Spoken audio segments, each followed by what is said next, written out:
In this lesson, we're going to be having a look at the equation of a circle. So we'll start off by giving the general equation of a circle. So a circle in maths has equation x plus a squared plus y plus b squared equals r squared. So this here is what a circle looks like in maths. Now there are other ways of writing it, but any circle can be written in this form here. And the centre of the circle is minus a minus b, and the radius is r. So this equation here will give rise to the following circle, which has centre minus a minus b and radius r, i.e. the square root of this number here. So before I move on and show you some questions, I just want to make some links between this equation here and what we've done previously.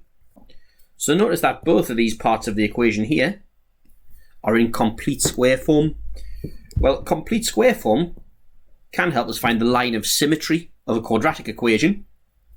So here I can see that x equals minus a is the line of symmetry of this circle here, like that.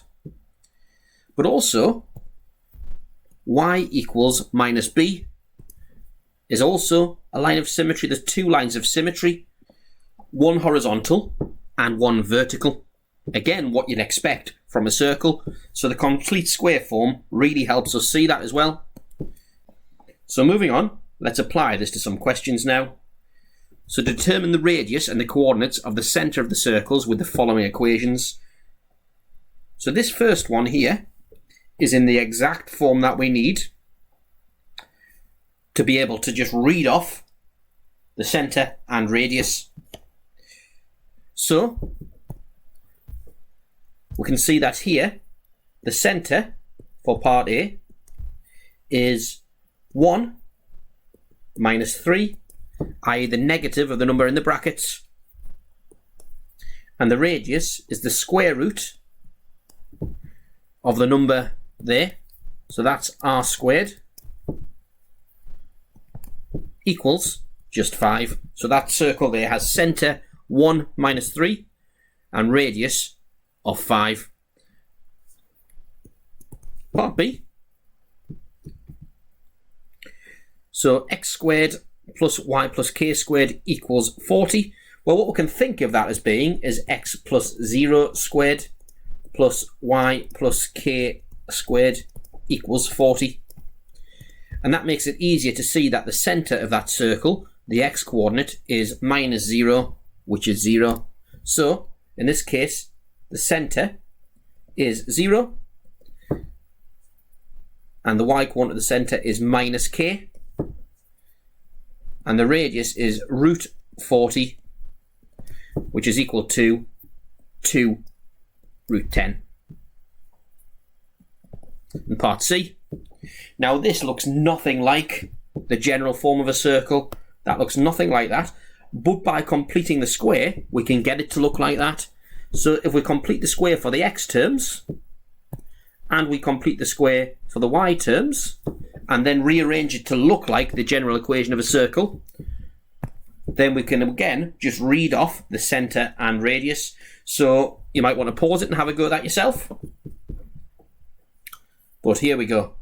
So completing the square for the x, we end up with x plus 1 squared minus 1 plus y minus 3 squared minus 9 minus 45 equals 0.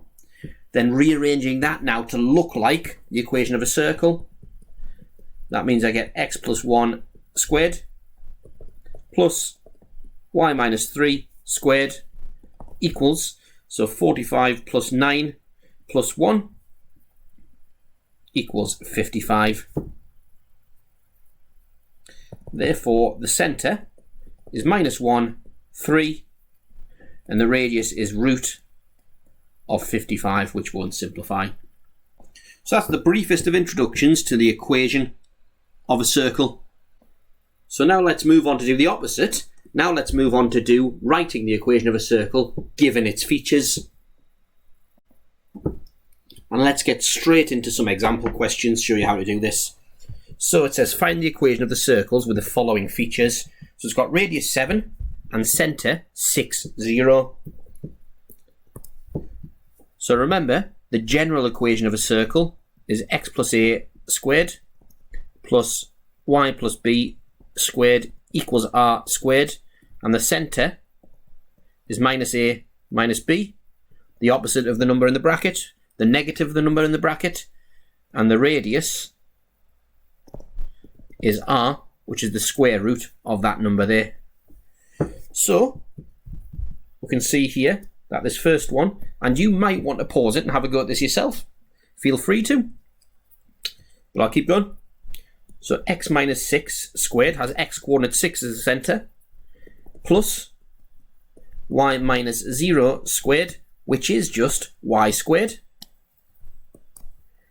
equals the radius squared, 7 squared, which is 49.